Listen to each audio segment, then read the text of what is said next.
Hey, how's it going, everybody? Um, so last live stream from this place, um, right before I move, and unfortunately, I'm not able to move out of state just because where I was planning to move to, there's not a lot of resources for me to, um, get a place and sustain it. Right? There's not a lot of jobs in the area where my dad lives, so for the next several months, I'm actually going to be what up, B Tech? I'm actually going to be Oscar. What's up, man? Good morning.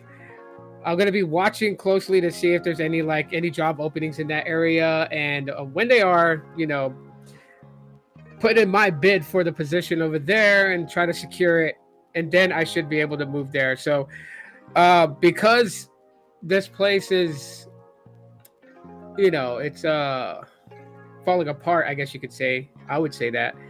And plus, two, we need a bigger space. I already found me a place. Already put down a deposit for it. Meeting with the realty company today to, cross the T's and dot the I's and grab the keys and hand them over the first month's rent. And I will do a small video, just kind of showing the new place. Share this experience with all of you guys. And I'm that type of creator that likes to share some of my life outside of tech with you guys. But the coolest thing about this place, and I know my wife has been telling me to shut up. She's just like, shut up. But there's this so at the townhouse, it's an upstairs downstairs townhouse. Bedrooms are upstairs, the living den, the kitchen, dining areas all downstairs. Yeah, I'm gonna stay in Nazy for one more year. But in the front of my townhouse, so my townhouse is gated in the front, and in the front area there's a patio, and then there's another separate building, separate room, kind of like a room. So it's a utility room. It has hookups for washer and dryer, which I'm gonna go and get those things, right? But the coolest part about it is that because it's so spacious, I could put a washer and dryer in there, and that they're not going to be doing laundry every day. But the other half of that room or that building, I'm building out as my YouTube studio. So all this won't be in my bed. You won't be seeing my bed where I sleep or any of that stuff. It is going to be a full-fledged studio. My wife gave me the no-go on turning it into my YouTube studio, as well as where I work remotely from, right? So even the summer, the kids are home from school, they don't got to worry about me while I'm working, because they can make all the noise they want in the house. I'll be in my studio. So a lot of video content, a lot of live streams going to start happening summer 2025. I'm gonna kick it off, and I'm really happy to do that. I got most of my stuff boxed up already. I just gotta start breaking down the furniture, and that's why I'm doing this live stream, because after I'm done with this live stream, I'm gonna break down my computer desk, get it loaded into my SUV, getting ready to transfer all these things to the new place. So I figured I would do one more live stream from here. One more live stream in this place, because this place is, one of the coolest things about this place is the fact that my internet works very well here. If you guys don't know, I use T-Mobile home internet. It works fine for me. I know some people are like, screw T-Mobile and all that other stuff, but it works fine for me. It's been doing these live streams for years now. And where I'm moving to, the connection is good. I had to double check and do an address check and make sure they weren't going to put me on that stupid light plan, because 200 gigabytes of data a month, I think, is what they give on the light plan. Not going to cut it. I need full unlimited. So I checked it. It says that it's available. So all I gotta do is just contact Metro today and just have them change the geo pin location for my home internet, so that way when I move the router over there, they don't cut me off because it's outside of my geographic zone that they have me pinned at. It's ridiculous, but it is what it is, right? Because you would have to pay, I think it's like $180 if you want it, where you could just take the home internet gateway anywhere that you want to go. Hang on. Let me share some of what you guys are saying with the world. Don't forget to take the ghost with you. Really? I don't know, man. I'd be kind of scared. Kind of scared to take ghosts with me. Interesting enough, you talk about ghosts. So I was watching a YouTube channel, Sam and Kobe. What up, Brandon? What's going on, man? So I was watching a YouTube video last night with my daughters on TV, right? And these guys are paranormal investigators. And as my youngest daughter, I don't know if I told you guys, my youngest daughter, she's very morbid and dark. Like and I keep telling my family I want to do it one day. Like for Halloween, I want my entire family to be the Addams family, right? I'd be Gomez Addams. My wife would be Morticia. You know, my brother, he could be Uncle Fester. My youngest son could be Pugsley. My youngest daughter could be Wednesday Addams. You know, it will work out just great. You know, which means that my oldest son and my oldest daughter, because they're into anime, they can go as anime characters, but I want a majority of the family to be the Addams family. My youngest daughter, she's very dark and morbid. She really could be Wednesday. All I had to do probably is just dye her hair black and, you know, put it in the kind of pigtail braids. She could definitely be Wednesday Addams. Because she's the one that told me about it. She told me about this short video she saw on Instagram about these guys. They were going to check out the 3 most haunted dolls ever in history. And so she was like, it was only on Instagram. And I'm like, I'm pretty sure I can find it on YouTube. And so I searched YouTube, and Sam and Kobe's channel pops up, and it's a full-fledged video. These guys travel and visit 3 places that have the most haunted dolls ever known to paranormal history. One is the Peggy doll. One is the Robert doll. And then, of course, the infamous that we all know, the Annabelle doll. And so they're going to check these things out. They get permission to go into the museum where these items are locked up at. And they do these tests, right? Like the Peggy doll, they say do not make eye contact, you know, with it. It's very powerful, even through video and photo. If you make eye contact with the doll, it could bring you bad luck. The Robert doll is known to also kind of put a curse on you and give you bad luck if you take a picture without its permission. And one of the most infamous things that it does is it gives somebody cancer, according to the museum owners and everything. And of course, we've seen the Annabelle movies, we've seen the Conjuring universe, so we know about that. The Annabelle doll. Well, so these guys go and they run their little experiments. You know, they have this, this EVP machine to pick up sound and stuff. And one of the guys in the group has a hidden agenda behind it. Not only doing an investigation on these 3 most haunted dolls, but he also decides that he's going to take a picture of the Peggy doll and the Robert doll and then bring it before the Annabelle doll. And so I'm watching this with my daughters. My oldest daughter's freaking out because she's scared of those things. My youngest daughter's like superly, excited about it. I'm like, that's a very bad thing to do. Whether you believe in paranormal or not, I would never do that. So the guy's hidden agenda is to see if he gets some sort of reaction by bringing the pictures of the other 2 haunted dolls to the Annabelle doll and seeing if he could create what he referenced as the perfect storm of demonic energy. And I was like, bro, you're playing with forces that you definitely don't understand. And whether people believe it or not, that's just something that I would not mess with. I would not mess with that, you know? Exactly. Throw the dolls away. Yeah, I would not mess with those things. That's just crazy to even try to do that. But luckily, they don't go through with it. When they go to the Warren Museum and they actually, see the Annabelle doll locked in its case, the museum owner that is, runs the place.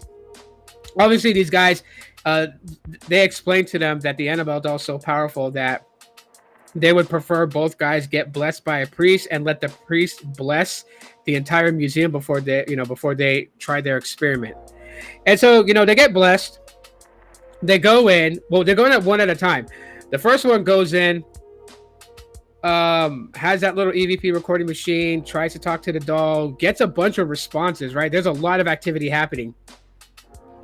And then the second guy goes in alone and tries to get some activity done, and there's no activity for him. So then they go outside, and then they go back in with the caretaker of the museum, and then the caretaker tells them that every artifact in there, as we saw in the movie, how like in the Conjuring movies, they say that like everything that's in that room has an attachment to it, and so not to play around, right? And so my youngest daughter, is like going off because she's a big fan of the Conjuring universe. So when they go in, they see the bride's dress. If you guys seen Annabelle Comes Home, I believe what the movie's called, where the girl tries to connect with her dad who passed, and she goes in the basement and ends up getting possessed by the bride because she touched everything in that room, right? The bride's the one that possessed her. We saw in that video, you'll see the real dress, the real bride's gown. And my daughter just goes bananas over it. Like, oh my God. Check Twin Paranormal, dude. I will. I'll check that out. You was never really into the Annabelle movies? I was into them only because I've heard of Ed and Lorraine Warren since I was a kid. And so I was always interested in what they did. And then as I got older, I kind of started to understand what they were doing, right?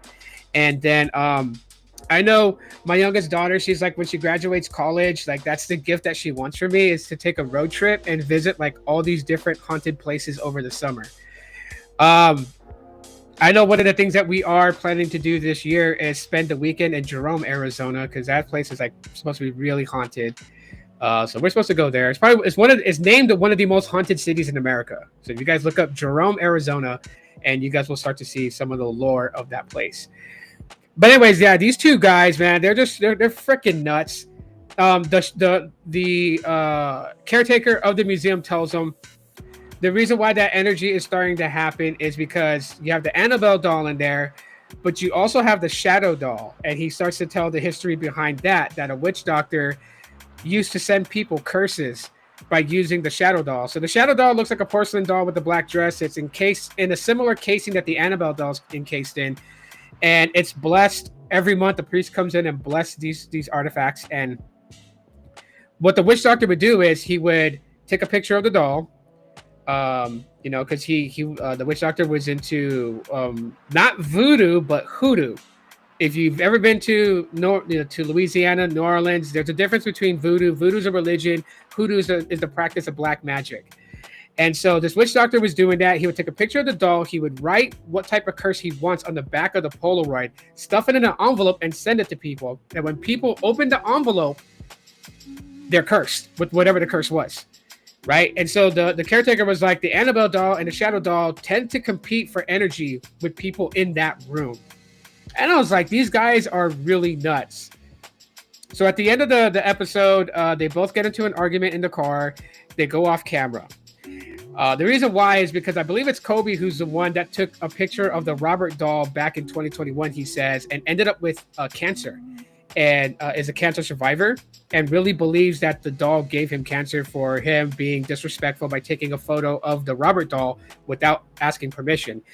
And so he finds out that his partner on the channel took a picture of the Robert doll again after he had just got to see the Robert doll again and apologized to it. He wrote like an apology letter. He sat in the room with the doll encased and he spoke out loud an apology to it.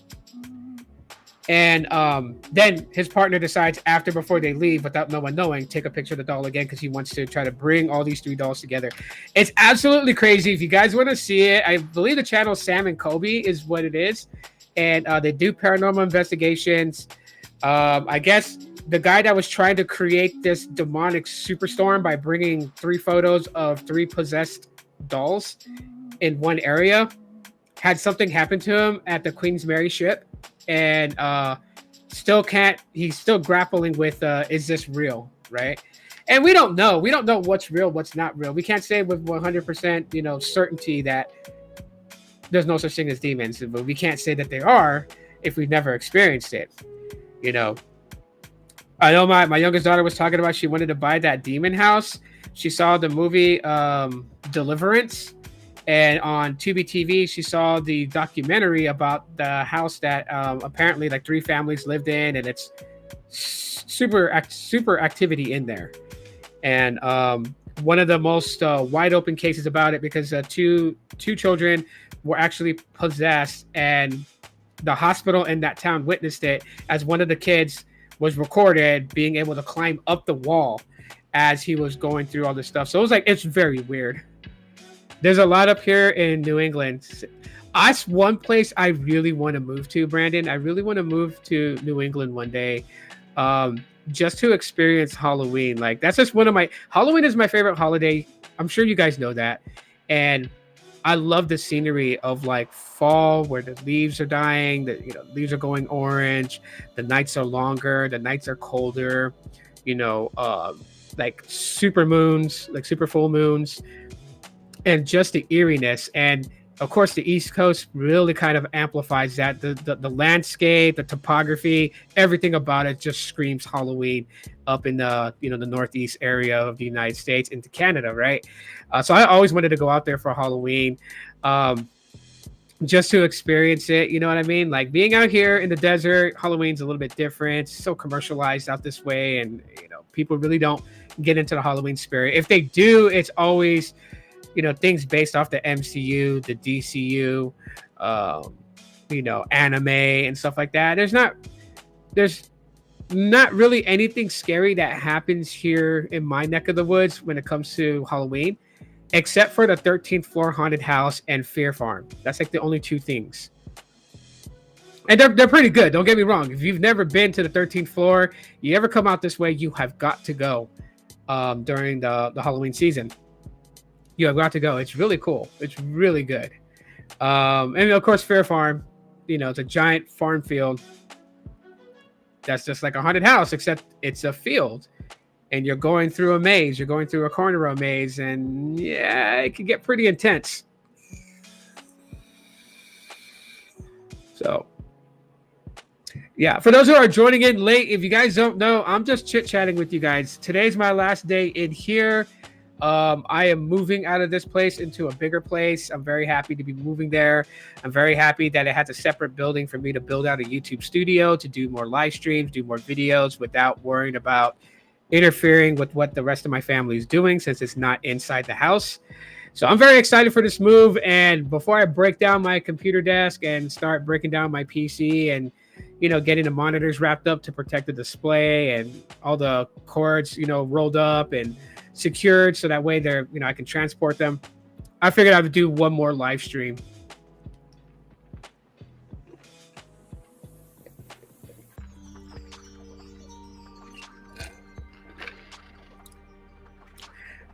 Yeah, I'm that's where my daughter gets it from. Her whole interest in scary movies, she gets it from me. But like, her forte of scary movies is all about demonic possessions and hauntings, right? Werewolf movies don't scare her. Vampire movies don't scare her. The zombie apocalypse she could care less about. I mean, this girl watches Resident Evil and sees it more of an action movie than a thriller horror action movie. She just sees it as total action. So she's very, very, very much interested in it. Like, she's a fan of the Conjuring universe. She is a fan of Insidious. She loves that universe. She was cool with the Exorcist. She likes the original movie, the original Exorcist, and the Exorcist 2. She wasn't a fan of Exorcist the beginning or Dominion, the prequel to the Exorcist. She wasn't a fan of those, even though they're part of the universe. She's a fan of the Amityville house, but like the Amityville movies, but not like the other spin-off ones, like the Amityville werewolf and all this other stuff. Like, no. She was interested in the Amityville home. And what's dubbed and known as the Demon House. She's into that type of stuff. Me, I'm into werewolf movies. I love me a good werewolf movie, and I can confidently say that there has not been one really good werewolf movie so far. there's some that are decent to watch. Like Bad Moon was kind of decent. Except for the werewolf costume, you can tell that the mouth is obviously an animatronic style. Like, you know, no werewolf jaw is going to move that rigid, right? There's obviously going to be salivation from the fact that a werewolf wanting to eat a human or something, right? I think one of my all time favorite werewolf movies is A Silver Bullet. Just because you get that real good suspense feeling when the protagonist, because he is a paraplegic, his uncle builds him the Silver Bullet, rocket wheelchair, and so he goes off venturing on his own on 4th of July to fire fireworks and comes face to face with the werewolf that's been attacking people in the town, and he shoots it in the eye with a freaking bottle rocket, and finds out that it was the church priest who is the werewolf, right? Of course, the werewolf costume, the animation of that is really bad. Not really bad. It's just not the best, right? So Bad Moon's pretty decent. Silver Bullet, I like that movie. I like the story play on it. Werewolf the Beast Among Us, I like that one. Except for certain things in the story that I thought were kind of weird. But you know what? At least the werewolf looked pretty decent. But of course, CGI, right? The new Wolfman movie, I'm not too big of a fan of. I think it's very weird how that one is.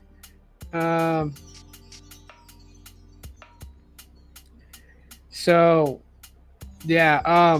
The other Wolfman movie, the one with what's his name? The guy who played in The Legend of Zorro as Diego de la Vega. What the hell's his name? I can't remember his name. But anyways, yeah. Those werewolf movies are okay. The Howling movies, I find them to be funny. Those are my mom's, rest in peace, Mom. Those are my mom's favorite werewolf movies, but the Howling movies were so weird. Like the first one was kind of okay. You really didn't see too much of the werewolf. The second one was, a retreat where the news reporter who was investigating the murders, who found out that the murderer was a werewolf, goes to this place where mostly everyone at this camping retreat for couples is a werewolf. The third one was weird because the werewolves look like, rabies-infected kangaroos. The fourth one was okay. The fifth one was just weird with that weird sound in the castle every time someone died. And then the sixth one just went left field. The werewolf costume was just garbage.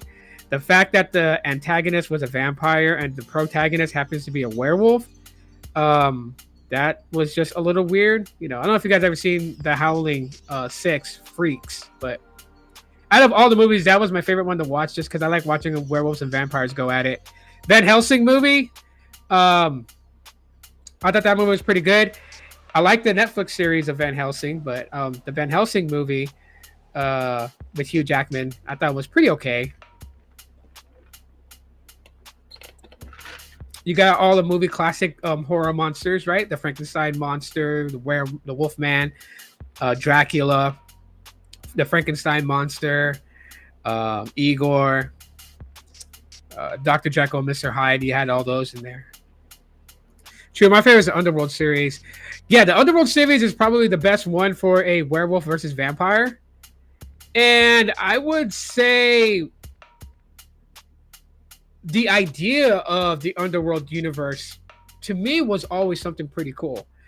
The fact that they kind of differentiated werewolves and lycans, right? Lycans being those that can transform to a werewolf and back to a human. And then they made it to where werewolves, once bitten or scratched by the first werewolf, become a werewolf and never return to their human form. They stay feral and animalistic. Although Lucian is able to control them. Yeah. Have I been watching WWE? Of course I've been watching WWE, man. I love this angle that they're doing. And we'll get into that here in a second if you guys want to. I'm letting you guys kind of dictate the topic discussion, right? So, but yeah, the Underworld series I thought was pretty cool. I wish they wouldn't end it, or I wish that they would revive it, but like focus on Eve, the hybrid, right? The true firstborn hybrid, right? Because Michael was a created hybrid. He, descended of the Corvinus clan, bitten by Lucian to become a werewolf, and then bitten by Selene to contract the vampire virus, and thus making him a hybrid. But Eve is a true born hybrid. So I would love for them to just continue the Underworld franchise and focus on Eve, and maybe then Kate Beckinsale can reprise her role as an elder, because obviously vampires do get older in that movie, right? To a degree, they can get older. So I just think, yeah, they could definitely expand on that. As far as wrestling goes, man, have you guys heard the rumors that the reason that WWE is trying to procure a deal with AEW, the same as they have procured a deal with TNA, is because they are trying to pull a storyline angle with the trifecta to go up against the Shield, right? Roman, I guess, to rebuild the Shield. They're saying that the people involved is CM Punk. Of course, CM Punk will align himself with Roman.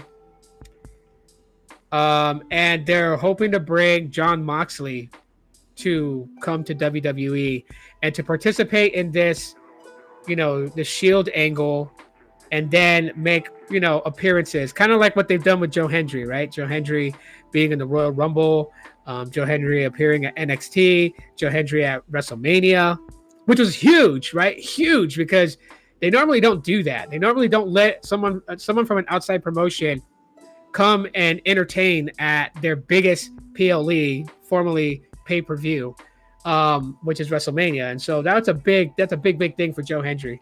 Honestly, it really is.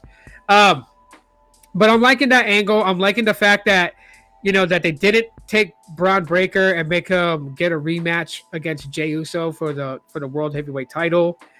I'm just questioning the reasons why Jey Uso's first opponent at Backlash is going to be Logan Paul.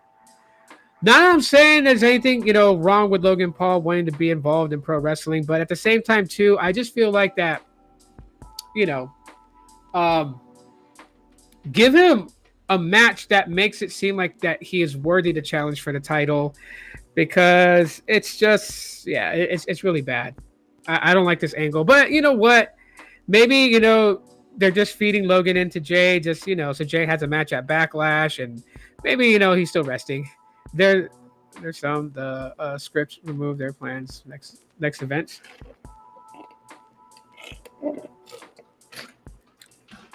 Possibly. It's just like right now, like, with John Cena defending the title against Randy Orton at Backlash. Some fans don't understand why Cody doesn't do his rematch clause. But I think what they did with Roman Reigns, Roman dropped the belt to Cody and then he left until SummerSlam. I'm thinking the same thing will work for Cody. Like, let Cody go for a little bit, go home, recover, it'll help his career. He can come back later on. The fact is we know Randy's not going to win. Okay, nothing against Randy Orton fans, but we know he's not getting number 15 at Backlash. They're not going to have Cena drop the belt to Randy Orton. As a matter of fact, someone made a very good point. There was a match that Randy Orton and John Cena had way back in the day. And Randy Orton, obviously, he was the heel in the situation. And for Randy Orton to retain his title without John Cena losing to Randy Orton, or vice versa,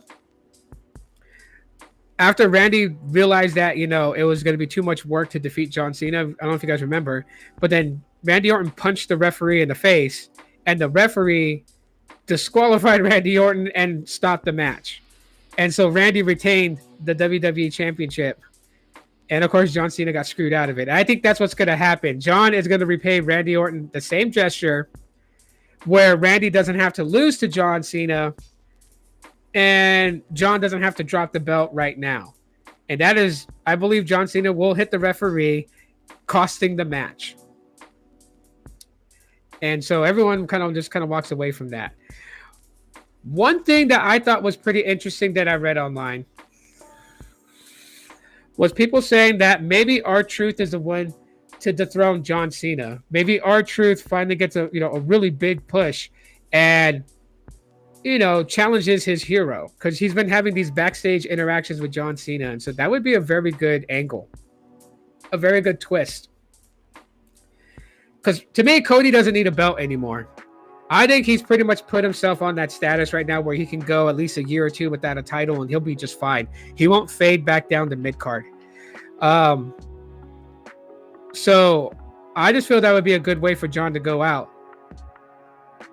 But I mean, I know some people will disagree because R-Truth is like, what, 53 years old? So people are just like, how can a 53-year-old, hold the strap and lead the company? Maybe. Who knows? Who knows exactly? But that's just pretty much my thoughts up at this point right now. We'll see what happens. I don't want to give too much away, just because at some point when I'm settled in at the new place, I know I'm going to go live on the Deathlock podcast. So hopefully, Oscar, you're subscribed to the Deathlock podcast. I don't know if B-Tech is still here, if he wants to drop a link. If you're not, subscribe there, because we do go live. It's B-Tech, myself, and then our resident heel commentator, Gil Heyman. Freaking Mill Hustles. Anyways, yeah, it's the three of us, and yeah, we tend to go in at least for like an hour or two. Yeah, so I'm surprised. I don't know. I haven't checked the stats on today's video that dropped. Think Dirty Dom versus Finn, bro. The Judgment is not going. Damien and Rhea not on the group right now. Yeah, I do see that. However, I'm at this point right now where it's like it's not going to make sense. It's not going to make sense for Dom to stay with the Judgment Day unless the Judgment Day turns face. To me, that's the only way that this goes. Dom is so over with the fans, right? The fans got him. I mean, WrestleMania, he wins the Intercontinental Championship. And even he had to acknowledge it, right? The post WrestleMania show, he comes out, he sits down with Big E and them, talks. The fans are behind him, and he even acknowledged it and said, "Normally the fans won't let me get a word in, but look at this crowd, and they're all cheering for him."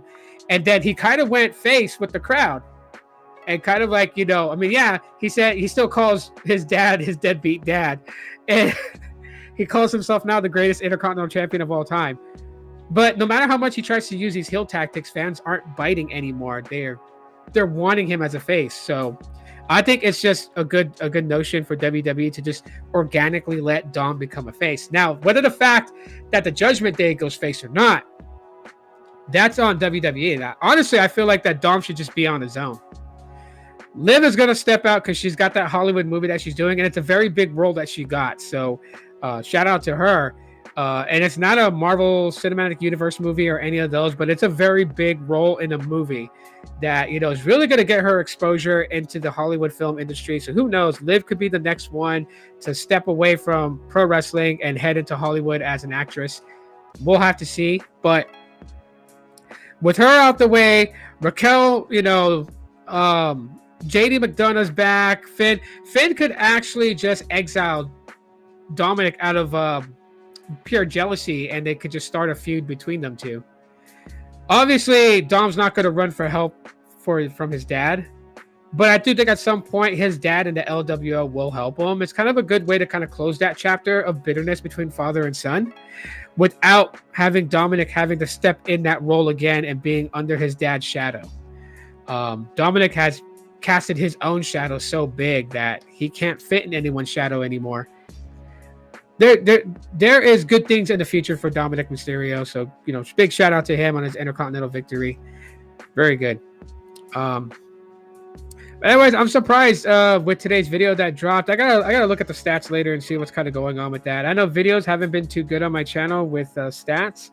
This one, I just kind of wanted to speak my mind about the whole issue with bezels and stuff like that. And I know it might trigger some people that hate bezels on the phone. But yeah, I got a couple of videos that are already, pre-uploaded, and they're going to be set to release later today and tomorrow. Tomorrow, I'm not going to be doing a live stream or have time to really make a new video. Got a lot of unpacking to do, organizing, set up the new place, get the feng shui just right, and then and then go from there, and then just literally give you guys a tour once everything is set up, everything's in its place. Give you guys a tour of my studio and how I got it set up. I'm gonna have 2 desks in there. So one of them is an old desk that I have. So I gotta go get some paint. I'm gonna repaint the desk and let it dry. I'm gonna use it for an unboxing table. So I'm gonna have my tripod set up, camera pointed down at the desk. Unboxing or phone review table where like the subject is the phone will be on a separate desk. My computer desk also to just kind of do videos and do live streams like this. And yeah, probably have a shelf in there for like, my Funko Pop, something a little decorative. I'm going all out on the studio. I'm even putting this painting right here of Death Note in there. My wife will probably fight me for that. She'll probably want that in the living room, but I want that in my studio. So we'll see what happens. We'll see what happens. Yeah. Other than that, how has your guys' week been before I get ready to go? Because I know that we got to pick up the keys from the landlord at 2 o'clock. So my wife just texted me right now. So I'm going to be ending the live stream here shortly. So that way I can start breaking down the computer desk. I got to load up the car. So by the time my wife gets back with the keys, she can just hop in the SUV. We could just take the first load of stuff there, drop it off, come back, grab the second load of stuff, take it there, drop it off. And I was telling my wife, work smart, not hard, right? Like the studio office in the front of our new place, it's big enough to hold a lot of things. I was telling her when we go, don't worry about opening up the townhouse and placing things where they need to go. Let's just grab the furniture, put it in the studio room, leave it there because it does have a door lock, so we can lock it up. Drive back and get as much stuff out of here. So by the time that we're done, tonight, all we got to do then is just take the furniture inside the house, the beds upstairs, like the kids' bunk beds got to go to their room. My bed's got to go to my room. And we can just start putting the furniture where they need to be and then winding down for the night and then sleeping. And then I told my wife the next day, she and I can, continue sorting out the house, getting things set up, buying new things, coming back here, painting the walls, really deep cleaning the floor and just giving back this unit in the same way that we received it, right? And then returning the keys to the rental office and giving them the property back. Yeah, it's gonna be a lot of work. Moving I never find moving to be fun, but at the same time too, like this building is really falling apart. They have to renovate this building. So no matter what, they would have to come in and try and relocate my neighbors. This is a tripleplex apartment unit.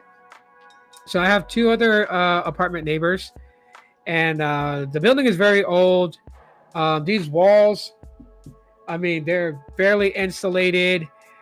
They have to knock all this down. They would have to fully renovate it for it to be livable. But I'm pretty sure once they renovate it, they'll probably really up the price to rent this, because this unit, the only thing I really liked about this was the rooms were very big and it was a very spacious backyard for my dogs and for my kids to play. And like the yard, it has a wall around it, right? So not a chain link fence or anything like that. It's a cinder block wall. Privacy, the wall is like 7.5 feet high. Yeah, so my kids could go outside and play, have privacy and stuff like that. That's the only thing I really liked about this place. So I know when they renovate it, they're going to charge a lot because, here in Phoenix, rent is pretty high here. I'm not saying that where someone has to compete against me. I'm sure rent is higher somewhere else, like in California. But the way that Phoenix used to be a really good place to rent. If you were someone that wasn't looking to permanently stay and grow roots here, you can rent a house or an apartment at a decent price. This is a 2-bedroom unit, 2-bedroom, 1 bath, pretty damn spacious with a spacious backyard. And the rent here started out 4 years ago at $850. And 2 years ago, they raised the rent to $900. And that was it. So going forward, when they renovate this place, I'm pretty sure they'll go average for a 2-bedroom here, which is like $1,400 to $1,600 a month. So they will gladly add $700 to the rent amount once they renovate. And it was a good location because, you know, my daughter's school is like nearby. It's just down the road. My son's school is like, you know, 20 blocks south of me. So, you know, he takes a school bus to school, or, you know, I drive to pick him up. But now they're going to a new school, which is I'm happy about too, because the new school is grades kindergarten through 8th grade.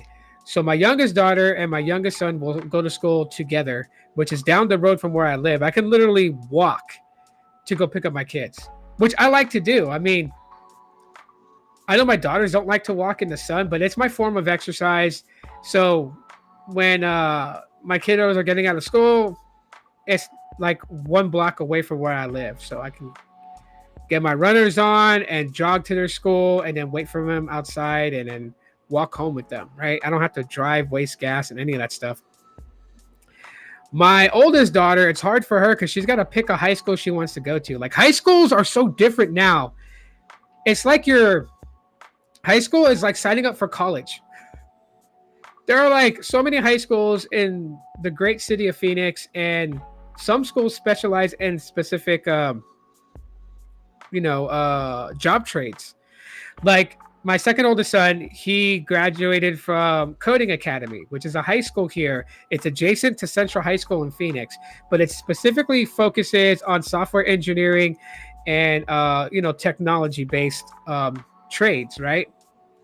So, you know, they get their essentials, right? You know, they get their math, their science, their history, their, language arts and all that. And then they also take, like cybersecurity, software engineering, 3D animation, CGI programming,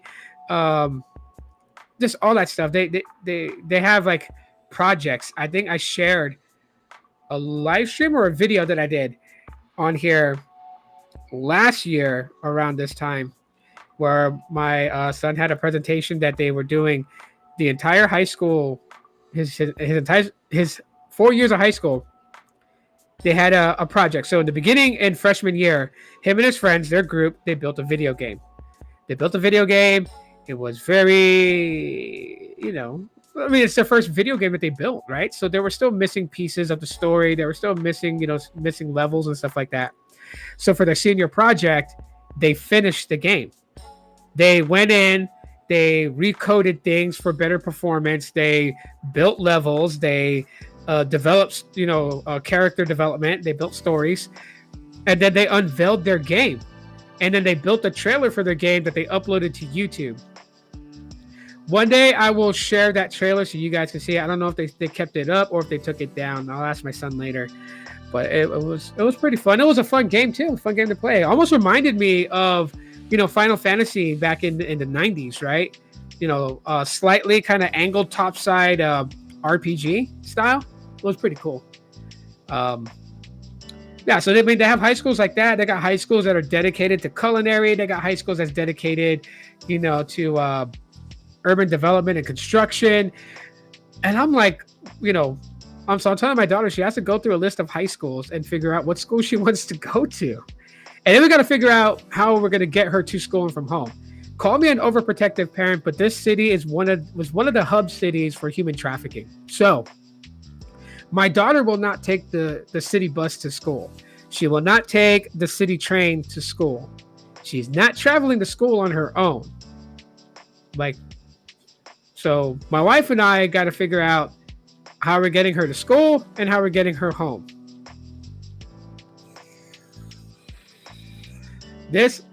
Phoenix is not one of those cities that I would even remotely say to FAFO, right?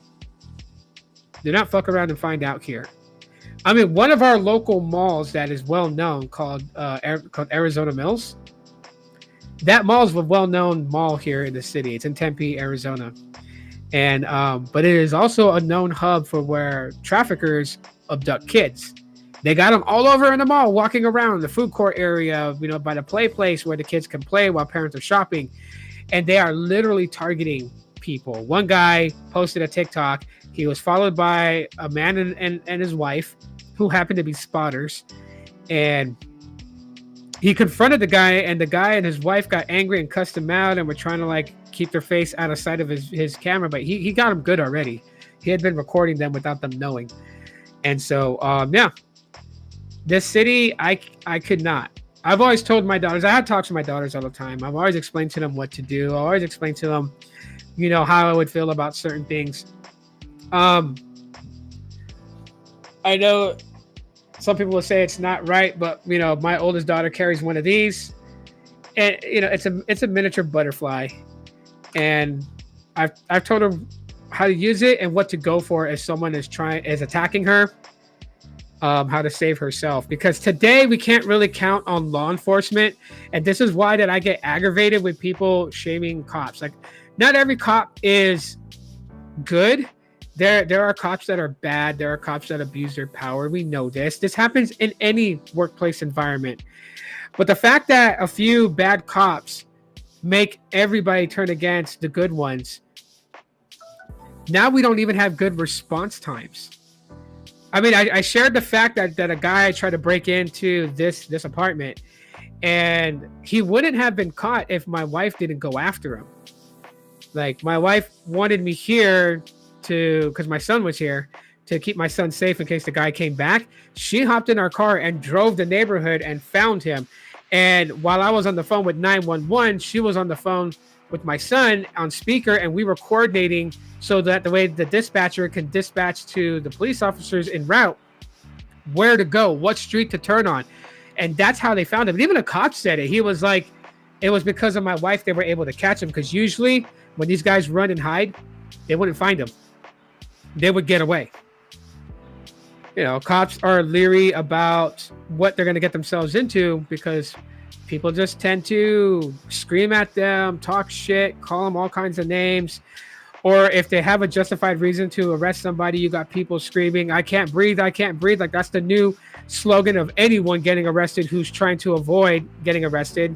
They want to break free of the officer's grip or stop him from handcuffing them. They scream out they can't breathe, and then they run. It's like, you can't breathe, but you have enough oxygen in your body to run. Like, are you fucking serious? And it's shit like that, right? So I taught my daughters how to defend themselves to the extent where, yeah, they're gonna physically hurt somebody, and they need to, because, like, I love my kids so much. One of my friends told me it was like an obsession, the way he described it. I thought it was weird. It's because, I love my kids. I haven't been away from them since the day that they were born. You know how, like, in Mrs. Doubtfire, how Robin Williams' character, Daniel Hillard, how he felt when he told the judge, when the judge told him that custody would go to their mom and he would have supervised visits. And he had told the judge that, the reason why he dressed up as an old lady and fooled them into believing that he was, a 50-year-old lady, just it's because he wanted to spend time with his kids, because he had never been away from them. And I can relate to that. I have never been away from my kids since the moment I held them after they were birthed from their mother. I have always been around them, no matter what has happened. Even at times when me and my wife were on odds ends and we separated for a while because of, we were almost at that verge of divorce, and I was always around my kids. I love them so much. They mean everything to me. And so I'm trying to tell you guys this without crying, because it does make me cry.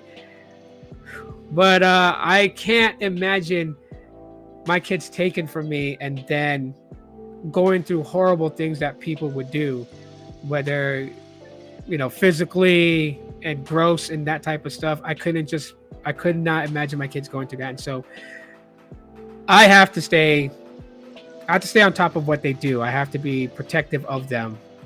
You know what I mean? And, if someone feels like that, they want to try me. I'm not going to say any threats or anything like that, but you're going to have a hell of a time getting through me. Let's just say that. It's legal to carry here. It's legal to carry. And when you have no felonies, here you can conceal carry.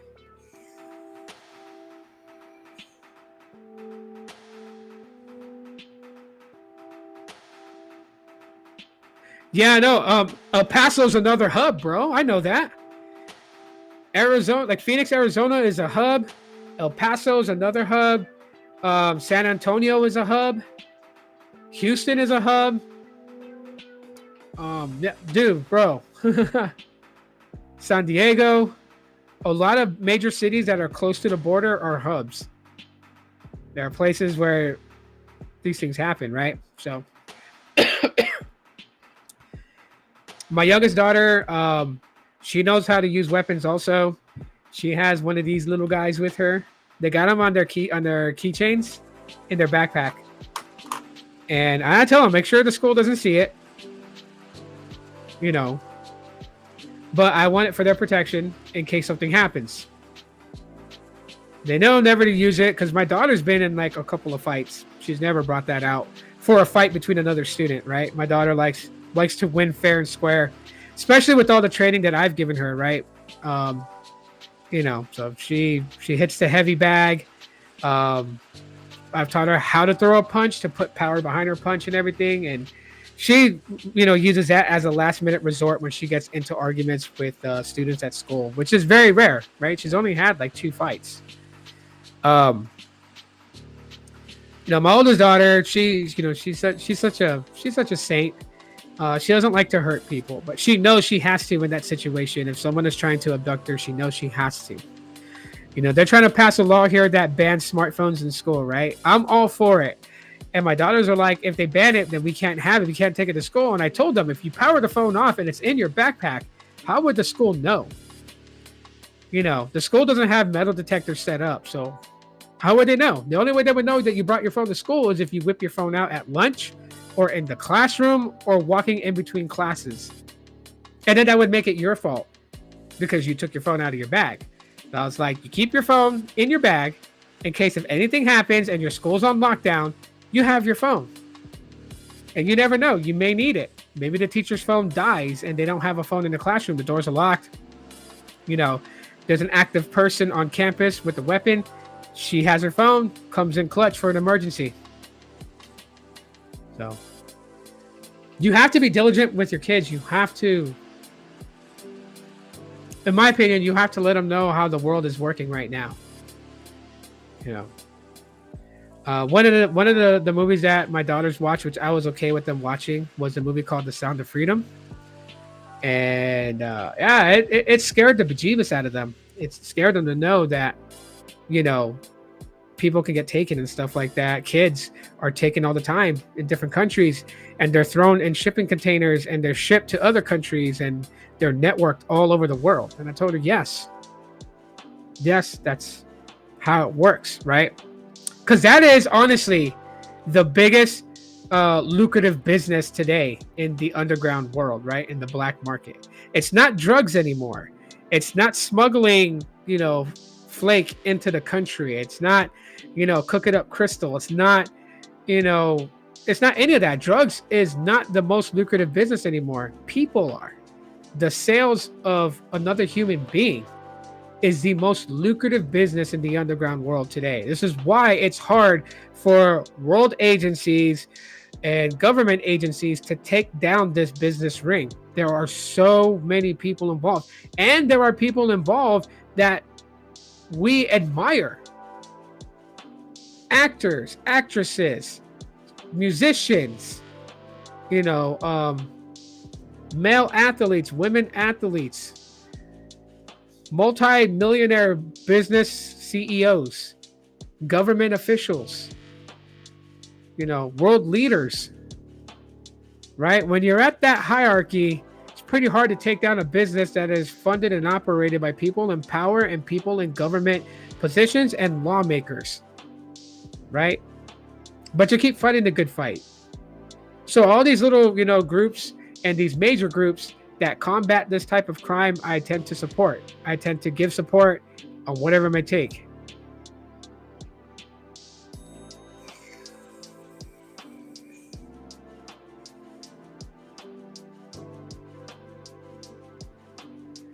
Yeah, bro, you gotta be careful, man.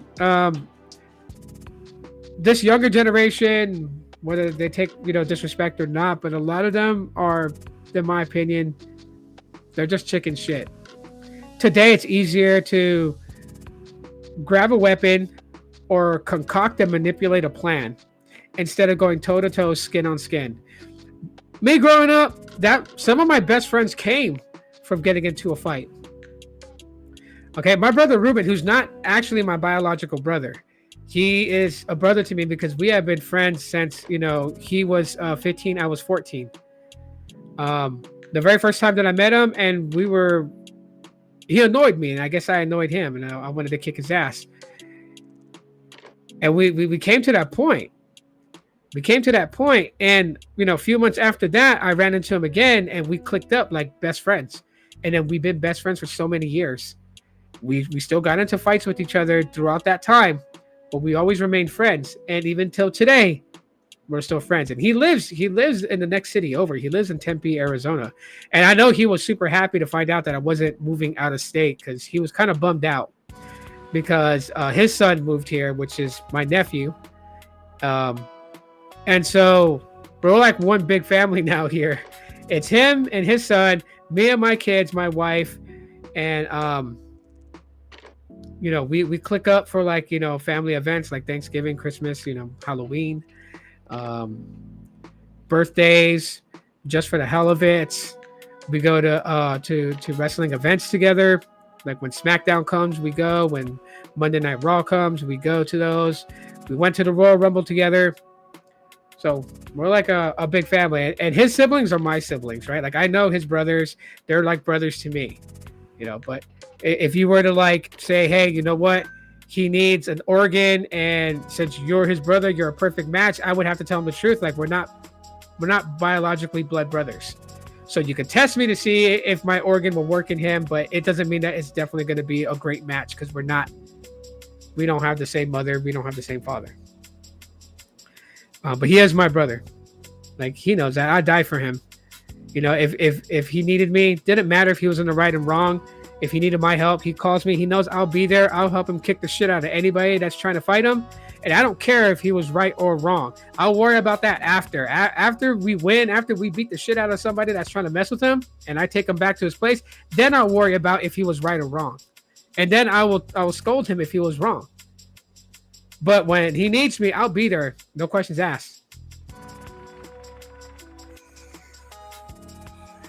But anyways, we are heading to the end. So this is a countdown, the very last stream in this apartment, as at 2 p.m. today, my time, I begin moving to my new place. I'll be moving all my stuff there. Tomorrow, I'll be setting up. Hopefully, I get my studio at least set up to do another live stream or to record a video. That way, I can put one up tomorrow night. So if anything is coming tomorrow that's new, it's going to be by tomorrow night, 6 p.m. my time. That is 8 p.m., Texas time. Like, where my dad lives at in Oklahoma, where B-Tech lives, they'll be, they're 2 hours ahead of me. And I believe they're 3 or 4 hours ahead in the East Coast. So 10 p.m. East Coast time. And 4 p.m. Hawaii time. I appreciate you guys for hanging out with me, even though I didn't talk tech today at all. Sometimes I just like to just have chill conversations with you guys outside of it. And I just wanted to say to you guys, thank you guys so much for all the support for so many years, 14 years. You guys have given me support on this channel just by coming and watching my live streams or watching my videos. So I really, really, really appreciate you guys. I really do. I appreciate it so much. This move is possible because of you guys. If you guys didn't know, watching my videos, thumbs upping my videos, I do make something, right? I am, in the YouTube partnership program. And some of that money that I've been collecting over the last couple of months that usually goes over to my kids has been put aside to get this new place. So I appreciate you guys so much for that. Thank you. Honestly, thank you guys. God, I just hit the little filter thing. And anyways, I'm gonna dip out. You guys be good and be safe out there. I love you guys very much. I'll see you guys in the next live stream next week, Wednesday, for a Hump Day live stream, because I live stream every Wednesday now, and I do a couple of video uploads daily. So be on the lookout for those videos. But until then, aloha. Take it easy, everyone. Now I got to pack.